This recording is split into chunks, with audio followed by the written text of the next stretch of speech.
Welcome to The Outlet, an OTG production. What's up, NBA fans? Welcome to another edition of The Outlet. With me, as always, Parth. What's up, Nick? Welcome to the top 10. Yeah, welcome to the top 10. And today we have a special guest, OTG writer Greg. What's up, guys? So today we're going to get into the top 10, and at number 10 we have the Atlanta Hawks. But before we talk about that, here's a clip from last season. Now Dennis dribbles right up to lane. He drives and lays it up, got a block. Rebound, Al Horford. Al goes back up and in with 1.9 remaining. Now Dennis dribbles right up to lane. He drives and lays it up, got a block. Rebound, Al Horford. Al goes back up and in with 1.9 remaining. Dude, what a nice offensive rebound. Schroder did a great job collapsing everyone. Big play for the Hawks, honestly. Maybe they don't win this game. They might not win the series, and that's a really disappointing season. But let's talk about the Hawks ranking. Do you think this is a fair rank for the Hawks at number 10? Yeah, I think it's a fair ranking. I'd say they're between 10 and 15, but I think based on that offseason move where they lost DeMurray Carroll, I think that might change some things right there because got a lot of steals, got his hands in the passing lanes, actually had the responsibility of guarding the other team's best players, like even from Andrew Wiggins to LeBron James. So I mean, it was a crazy season. 60 wins is a lot for a team of the Hawks caliber. But I think with the changes in the roster, I don't think they're going to get to 60 again. It's going to be different. Yeah, that loss of DeMarre Carroll is definitely going to hurt. I mean, like you said, he's a really good perimeter defender, and they'll definitely need someone to step up. Yeah. What do you Last think season they kind of surprised everyone with their 60 wins. There's not going to be any surprising this season. Exactly. The Hawks definitely have a target on their backs now. And I think with, like Greg was mentioning with DeMarre Carroll, that's definitely a downgrade. That losing him and replacing him with Tim Hardaway Jr., Kent Bazemore, I think it'll be like a group of players that'll end up replacing him. But I don't think the production that they'll get from those guys will equal what DeMarre Carroll gave them last season. Definitely.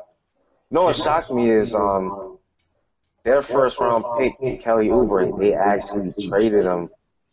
And he's like a player that they could have subbed in there to kind of take Carroll's spot because he's 6'7", 6'8", has long arms, like a 7'2", wingspan, has a lot of potential on the defensive end, and as an offensive player, you know, he has a shot, he can attack the rim. He's still growing, but he's a rookie, but I think he could have been one of those guys that could have took that spot, and they gave him away. All right, so let's talk about key returners. We got Jeff T coming back, Al Horford, Paul Millsap, Dennis Schroder, Kent Bazemore, Thabo Sefolosha. Which guy do you think needs to have a big season? Definitely going to go with Kent Bazemore. He's bench scoring is definitely important in the NBA, and when you have a guy that can explode for 20 or 30 a night, it definitely helps out the team. Kent Bazemore has that capability. Last season, you know, he averaged 5 points, but the season before, averaged 13 points, and he can create his own shot. Doesn't really need any help in that area, and he's a guy that can go off and help that offense, especially off the bench where they don't have a lot of scorers. They actually were ranked like 16th in the league when it comes to like bench scoring, so they're not the best bench scorer in the league, and I think Bazemore could definitely change that fact. Yeah, Kent Bazemore, he's definitely an exciting player. He had a bigger role in the playoffs last year. He had some nice moments. Consistency is his problem. I think he needs to put it together for a full season. He'll definitely have a bigger role with Carroll out, but it'll be interesting to see if he can live up to his potential. Yeah. Dude, Bazemore was really good when Carroll was hobbled and when Kyle Korver went out in the playoffs against Cleveland. Yeah, they need that kind of Bazemore in the regular season. My pick for a key returner for the Hawks is Dennis Schroder. He kind of goes against what the Hawks are building in terms of Spurs East and that ball movement, pace and space, shoot the ball well sort of style that they play. But he's really aggressive, attacks the rim. He's relentless. He plays with a swagger. He kind of irritates other players. So I think every team needs that kind of player. And he's too talented to leave off the bench. He's definitely not as good as Jeff T. Jeff T. is an all-star.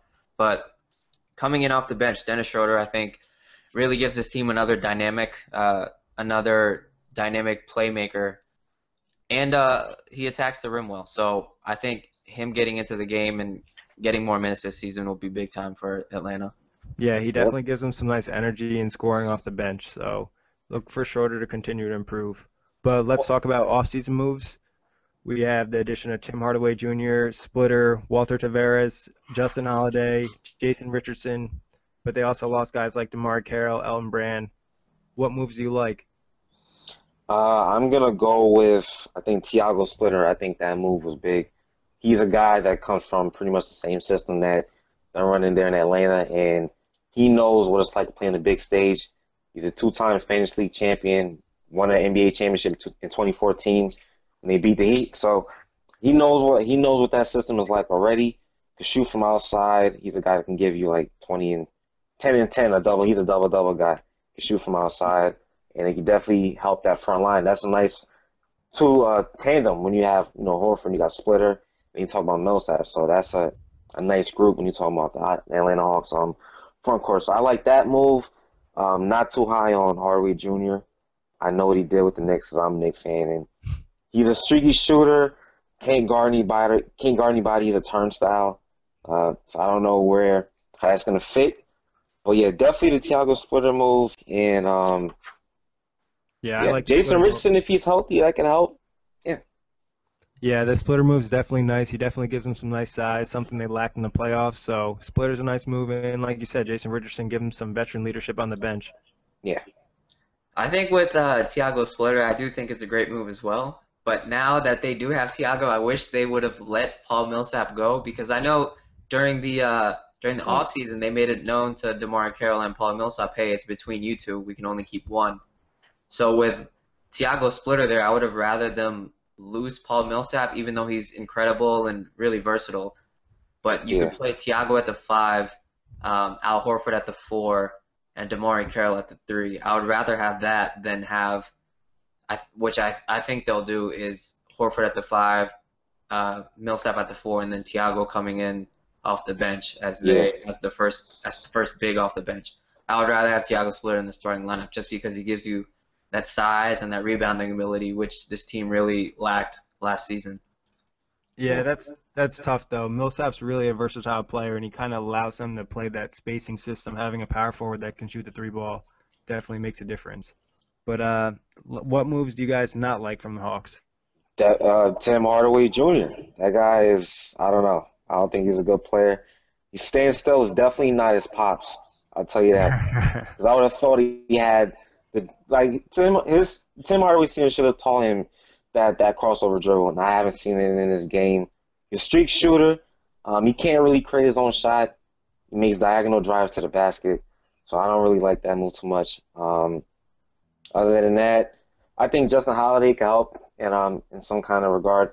Probably try to fill in the void that DeMar Carroll left. I think he's going to be a player that could show up, and he made some good plays when he was with the Warriors in their in their road to the championship. So I think Holiday could definitely help. So I think those moves they're pretty good. I think the reason why they went after Tiago is because they lost Pero Antic, and I think that's a upgrade, if you will. I mean, Antic was tough, and I think Tiago's tough too. So yeah, Tiago's definitely probably a better player than Antic. He rebounds better, probably plays better defense. And I don't really understand the Tim Hardaway Jr.'s pickup as well. He had a great opportunity in New York last year to step up when everyone was injured. He could have really showcased his game, but he didn't do much of anything. And he fooled us with that summer league. I was ready for the season when he was dropping 20 points per game, and he was looking like the man out there. He definitely didn't show up. So maybe he can revive his career in Atlanta. Who knows? I think Hardaway Jr. will be better in Atlanta. I think picking up the triangle is tough for a lot of players. Even some of the best players take a couple of years to settle in with the triangle, and the Knicks did not have any of the best players. So I think his role will be a lot better with Atlanta, just because it'll be a similar play style to what he's played growing up. That pace and space, shoot. You don't have in the triangle. You have to think a lot. You have to know, you have to learn how to read defenses and what they're doing, and all play off your teammates and that kind of stuff. So I think that was tough for him, but I think he will actually be a decent addition. As far as moves I did not like, of course, losing Carroll is something no one will like. but Yeah. it was kind of necessary. It was between him or Millsap, like I mentioned earlier. But I don't think they made any bad moves per se. I just Yeah. don't think they will live up to, or they will reach what they were able to accomplish last season. I think last season they overachieved a little bit, and I think this year they'll come back down to earth. Yep. Yeah, I definitely agree. They won't be able to live up to the hype from last season. But let's talk about X factors for this year. What do you think is going to be the X factor for the Hawks? All right, so it's definitely easy to say Jeff Teague or Paul Millsap or even Al Horford, but I'm gonna go with the first-time All-Star Kyle Korver. Uh, he's actually behind the Splash Brothers when it comes to the best three-point shooters in the league. Led the team with 221 threes. Of course, no one else can shoot like that, and he's an elite shooter. Not a lot of teams can have a guy that say that can shoot threes at a consistent basis. Like I said, first-time All-Star, and he's pretty much he made it cool to be a shooter. Like guys like Steve Novak would probably be proud of that. That I don't have to be that versatile as a player, but if I can do this really well in being a shooter, I can probably reach the heights of even being an All-Star. So I'm definitely gonna go with Kyle Korver. Yeah, Korver's hitting the three ball well. It really helps their floor spacing because you have to be straight up on him because he can hit contested threes. Yeah. But I'm going to go with Jeff Teague because I think Teague needs, if this team's going to live up to the hype from last year, they need someone to really step up and be that a next level player. And Teague probably has that potential, but he needs to be consistent. Yeah. Teague's a good choice. For my X factor, I'll go with, if any one of these guys can develop a three-point shot, it would really help this team out because Kyle Korver is their only elite three-point shooter. Yeah. I guess Paul Millsap's a decent shooter. Jeff Teague can hit it every now and then.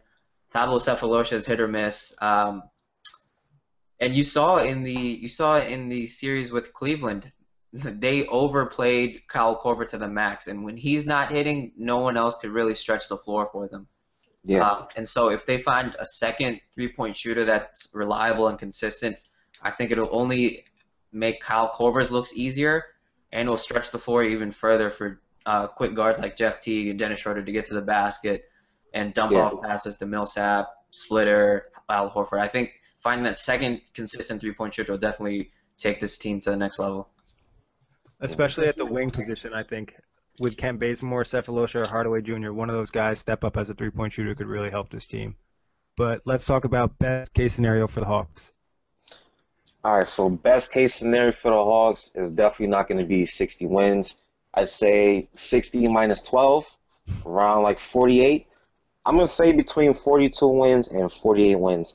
And I know it doesn't look like it, but the East did get a lot better. Milwaukee's going to be better. I would hope to think that if John Wall was playing in that series, I definitely don't think the Atlanta Hawks would have beaten them in that round. So I'd say they're going to be better. You even have to factor teams like Miami in their own division. They got Goran Dragic. He's going to be there. If Hassan Whiteside isn't choking players, he's a good player too.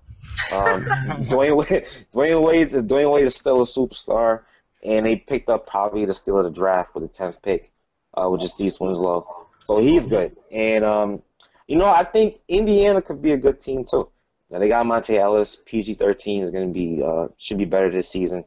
Miles Turner actually looked pretty good in summer league, and he showed me a game that I didn't really see, when he was in college at Texas. So those are two teams that can sneak into the playoffs. You got to factor in Boston because they're a tough team. They play everybody tough. So there's definitely a lot of teams from the look up to, and they have a challenge.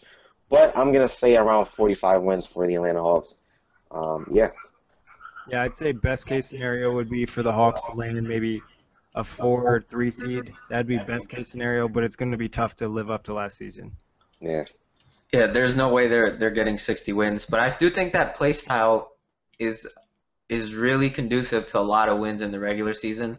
It's hard to guard teams that pass the ball, and I think with the way the regular season is structured, they'll be able to get into rhythm a lot easier because the defense isn't nearly as good in the regular season, and I think the Hawks will be able to do similar things. 60 wins, I think, is out of the question, but I don't doubt this team in terms of winning at least 50 games. And as far as seeding goes in the playoffs, I think home court advantage in the first round and possibly even in the second round is definitely doable. And I think that would be their best case scenario. Yeah, that sounds about right. What do you guys think is worst case scenario for the Hawks? Worst case scenario, they missed the playoffs just because of the two teams that I just mentioned, in Indiana and in Miami. It's probably not going to happen. If anybody would miss the playoffs, I would say it would be, Indiana or even Boston again. But yeah, I think that would be my worst case scenario. Or they end up being the eighth seed opposed to the first seed that they were just a season ago. So that's my worst case. I'm a little bit higher on the Hawks. I'd probably say worst case scenario is probably 6th or 7th seed, and that's just if they just don't shoot as well as last season and things don't work out and they really miss Carroll on the perimeter. Yeah, I think this team is too talented to miss the playoffs, so I'm a little bit higher than you are as well, Greg. Yeah. But I think going from the first seed and having home court throughout the Eastern Conference to having a bottom 4 seed in the East would be their worst case scenario. I think losing DeMar and Carroll, I think they'll miss some of that defense that he brought. He was one of their best two-way players. I think they have a couple of solid two-way players, but he was easily their best, probably their best offensive player in the playoffs too, until he got hurt. So I think replacing him with Kent Bazemore, Cephalosha, Hardaway Jr., and all the other guys we've mentioned, I think that'll be tough. So maybe bottom 4 in the East in terms of playoffs. Yeah, and that's another reason why I think it's tough, because you had a group where they had chemistry. Carl was a part of that team. I mean, they were talking on ESPN. It was all 5 of them, the whole starting lineup. He was a part of that group. So now you're hoping that 3 other guys that you brought in that weren't there last season could fill in that role, and then you're gonna play. How long is it gonna take for them to find a guy that actually play that role and be good at it? Maybe not as good as Carroll, but respectable. That's gonna be tough. Yeah, and they're gonna miss Carroll's toughness. I mean, he brought kind of a different element to the team that maybe the other 4 starters didn't have. He's a tough guy. I mean, his nickname's Junkyard Dog, so he comes to play. Yep. But let's talk about the truth. And today we picked a regular car, just a regular automobile, just to signify that the Hawks won't be able to be as great as last season and just be an average team. A regular old Honda. A regular old Honda. They were Ferraris last season. They're down to their Honda Accord this year. Toyota Camry. There you go. All right. Are you guys gonna watch the Hawks on League Pass? Ah, man, it's tough because last season they actually were like a prime time team. Like the Hawks playing the Golden State Warriors actually mattered last season, and I don't know if it will this season. Maybe when they go against other beasts of the East, Chicago or the Heat. But I'll catch a couple games.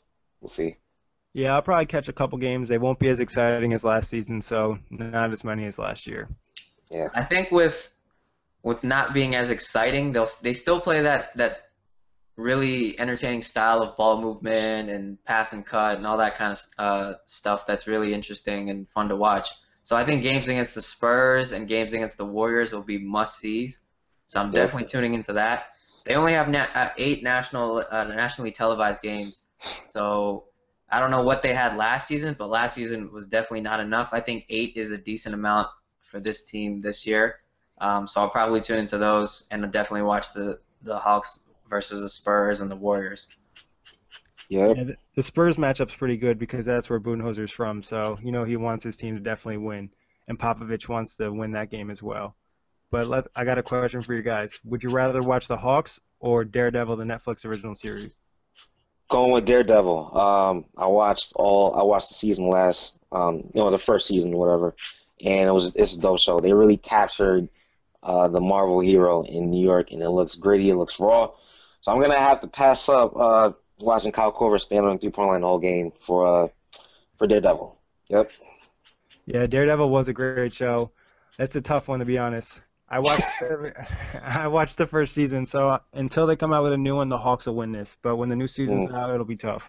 Yeah, Daredevil. I also watched the first season because I do enjoy my superhero shows and movies and comics and all that stuff. But I hate the same repeated storyline where the best friend finds out that the superhero's lying to him and keeping a secret, and the best friend gets all mad and stuff. I feel like that's so overused and recycled to where it completely turned me off the second half of this series.